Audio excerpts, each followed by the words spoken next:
Welcome back to our channel. வழக்கம் போல் நம்ம வாக்கிங் போயிட்டுருக்கோம். இன்றைக்கி என்ன பார்க்க போகிறோன்னா, நேற்று ஆக்டர் விஜய் ஒரு வீடியோ ஒன்று போட்டிருந்தார். ஒரு 41 பேர் இறந்துருக்காங்க. கொஞ்சம் கூட ஒரு குற்ற உணர்ச்சியே இல்லாமல் பியர்ட்லாம் பக்காவாக ட்ரிம் பண்ணிக்கிட்டு ஹேர் செட் பண்ணிக்கிட்டு பக்கா டச்சப்போட ஒரு வீடியோ போடுறாரு. 3 நாள் அவர் அந்த வீடியோவில் ஒரு வார்த்தை சொல்லியிருப்பார். இது வரைக்கும் என் லைஃப்பில் அந்த மாதிரி ஒரு துக்கமான விஷயம் நடந்ததே கிடையாது அப்படின்ற மாதிரி சொல்கிறாரு.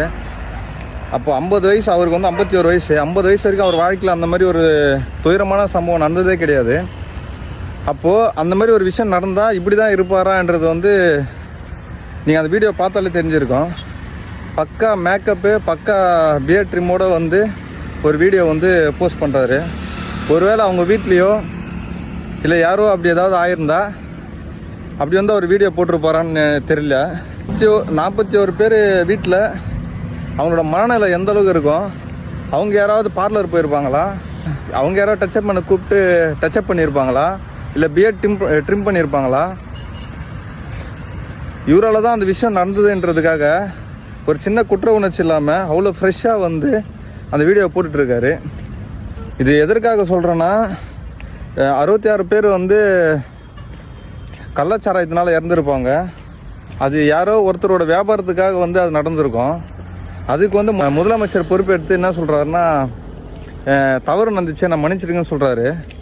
அதை ஒரு போராட்டத்தில் அது ஒரு மேடையில் என்ன சொல்கிறாருன்னா, நீங்கள் எதை கேட்டாலும் சாரி தான் சொல்லுவீங்க அப்படின்ற மாதிரி இவரை விமர்சித்து அந்த மேடையில் பேசுவார்.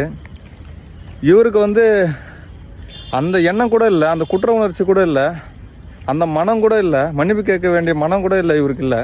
இதே த்ரிஷா வீட்டில் செத்துருந்தா கூட த்ரிஷாக்காக ஒரு 3 நாள் வருத்தப்பட்ட மாதிரி கூட நடிச்சிருப்பார் போல். அந்த குற்ற உணர்ச்சி கூட இந்த 41 பேருக்கு இல்லை.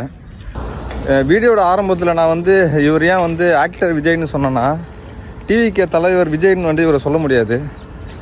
எதற்காகனா, அதுக்கான கொஞ்சம் கூட தகுதியே கிடையாது.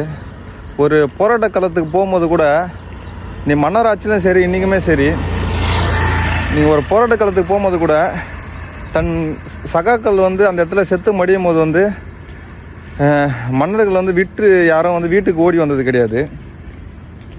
ஆனால் இவர் என்ன பண்ணுறாருன்னா, எதிர்த்தரப்பு ஒரு 1000 பேர் சண்டை போடுறாங்க, இவருக்கு உயிருக்கு பாதுகாப்பு அப்படின்னா கூட இவரை பாதுகாத்து கூட்டின்னு வந்திருக்கலாம். அப்போ கூட வீட்டுக்கு போகணுன்றது அவசியம் கிடையாது. அந்த மாதிரி எந்தமே இல்லை. எல்லாமே உங்கள் ஜனம், உங்கள் கூட்டம், அவங்களே செத்து மடிகிறத பார்த்துட்டு இவர் அவ்வளோ கூலாக வீட்டுக்கு கிளம்பி போயிருக்காரு.